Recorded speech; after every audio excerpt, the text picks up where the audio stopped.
Եգիպտոսի Իսմայիլա քաղաքում ավարտի մոտեցող ծանրամարտի երիտասարդների աշխարհի առաջնության 110 կգ քաշային տղաների մրցապայքարում Հայաստանը ներկայացրեց Գրիգոր Ղազարյանը։ Պատանիների աշխարհի ու Եվրոպայի առաջնությունների ոսկե մեդալակիրը մեդալ չնվաճեց։ Ղազարյանը հրում վարժությունում տպավորիչ քայլ կատարեց։ Երրորդ մոտեցմամբ հայ ծանրորդը 8 կգ-անոց քայլ կատարեց և կարողացավ հրել ծանրաձողը։ Հարգելի մարզասերներ, մենք խնդրանք շատ ակտիվ հավանեք տեսանյութը և տարածեք։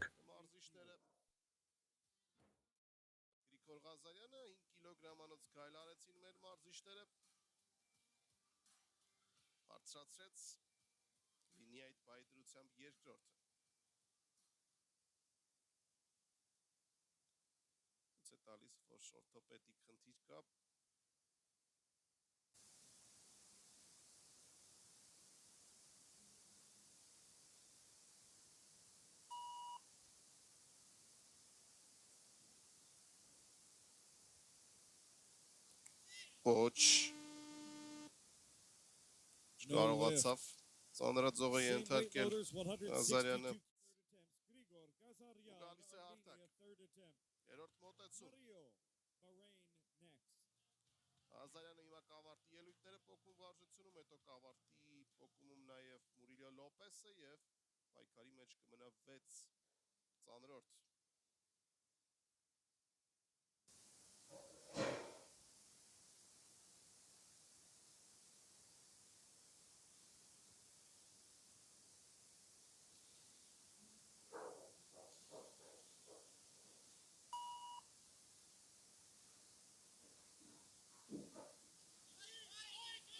Այս անգամ ավելի լավ է կատարում Ղազարյանը և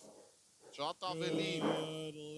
վստահ տեսք ուներ Գրիգոր Ղազարյանը, չնայած 162-ի ժամանակ էր ամեն ինչ կարծեք լավ էր արել, բայց այնտեղ տեխնիկական էր խնդիրը և գցեց, հիմա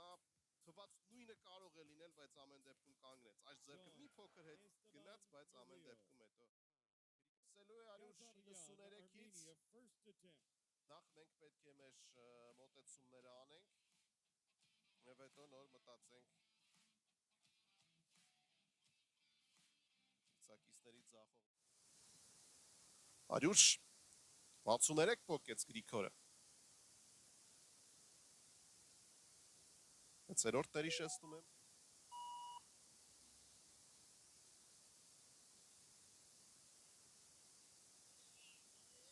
Ունեց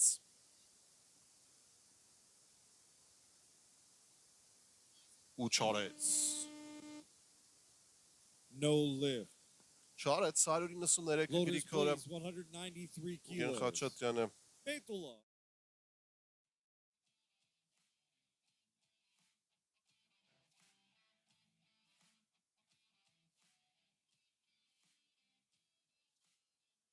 Անպայման պետք է Գրիգոր, պետք չէ թողնել երրորդ մոտեցման ամեն ինչ։ Ձիոլկովսկին սկսելու է 195-ից։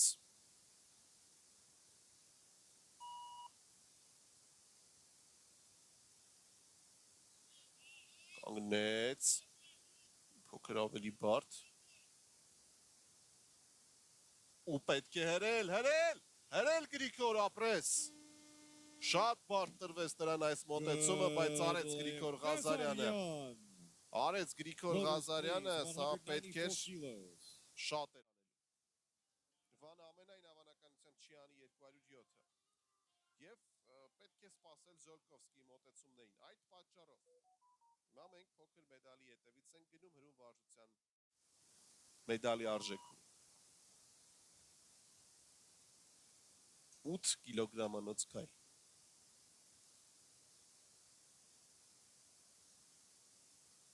Կանգնիր, ապրես, դե վերևում Գրիգոր։ Պետք է անես։ Ու պետք է անես Գրիգոր, կանգնիր, ապրես։ Շքեղ է աշխատում Գրիգոր Ղազարյանը։ Եվ 201 կգ-ով դառնում վարժության առաջատար։ Դառնում վարժության առաջատար։ Ցավոք նա պատվո հարթակին երկամարտի պարգևատրման ժամանակ չի լինի։ Կլինի 5-րդը երկամարտում, բայց կռվեց եւ արեց 201-ը։ Հիմա մենք պետք է